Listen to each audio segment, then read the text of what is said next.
Hello! So today, I'm going to show you guys how to make some very simple shaders in Minecraft. These shaders were made for iris and indium, which work together with sodium, and that's because that's the only thing I know how to do so far. The link to iris will be in the description. I don't really know if you need indium, so I guess I'll put that there too. Most of these will be like the ones I made in the previous video, and if we just look at one of those real quick, I have a whole bunch of them, but I'll be choosing Wavy World for just a showcase. And yeah, with just a few lines of code, you can make something like this, and I'll teach you how it works. So before I begin with the tutorial, go to the description. My shader collection should be there, and you'll click that. And all of my shaders are right here, so you can download them, and you can view all of them. Now, of course, I can't perfectly explain how I made every single independent shader, but thankfully, every single shader is open source. So once you download it, here's what to do with it. First, find your .minecraft folder in File Explorer. From here, find your shader packs folder, and you'd see all of my shaders are right here. And thankfully, every single shader is open source. So for example, let's say we want to look at my grayscaled one, just for simplicity. You click it, and every single shader has this folder called shaders, and then you just put all of your files in there. So this one in particular has these two files, composite.fsh and composite.vsh. Now I'll explain what those do in just one second, but first, let me just show you what those actually do. So all this is doing is making the world grayscaled. It's not changing anything else, and it runs just as smoothly as regular Minecraft.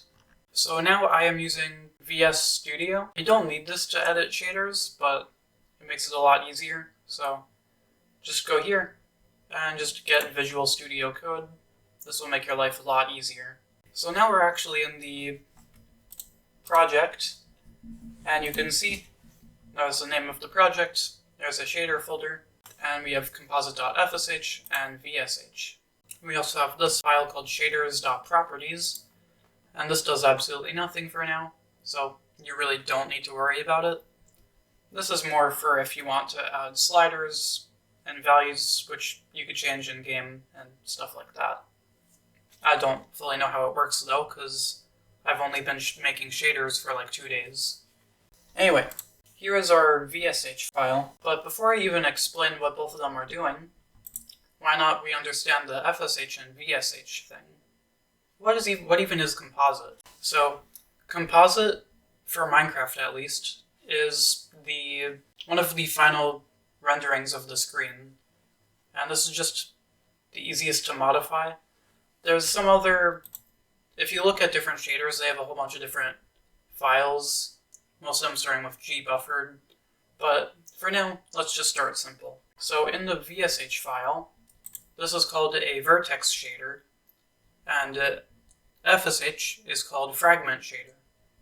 Now, this might sound confusing, but just know that VSH is for like world position, and FSH is more just for coloring the screen. So both of these files kind of work together.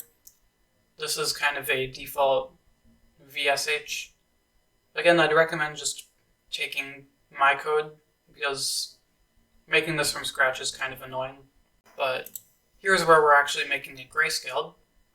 We have kind of like our imports and stuff, and then we actually have the 3 lines of code which are changing it. So it gets the color of what it's looking at, it then gets a grayscaled version of it, and then it applies that. So if we just change this real quick to like this 2 to an 8, then let's just see what that does real quick. Oh, that's not what I thought it would do. Wait, that's sick. Yeah, once again, we have a grayscaled Minecraft, but it's a lot more bright. So, oh wow, that's weird. But again, all you really have to do is just mess around with these files, and you can end up with some really cool results. And if you want to join my Discord server, that's also in the description. There's people that make much more complicated things than I can make, but this is an example using the VSH file, I think, which will transform the block positions instead of just the final screen render. But to be honest, I'm not fully sure how all of this stuff works, so I made a channel where you could ask for help. And yeah, if you need help with shaders or coding or anything, just ask it here, and either I'll answer or anyone else can. So yeah, thank you guys so much for watching. Hopefully you enjoyed. I'm sorry that this wasn't the most in-depth tutorial ever. This is literally my second day of working with shaders, but since all of you guys asked for a tutorial, that's how I've been doing it. I've just been randomly messing around and hoping for the best. But yeah, thank you so much for watching. Hope you enjoyed, and I'll see you in the next one. Bye!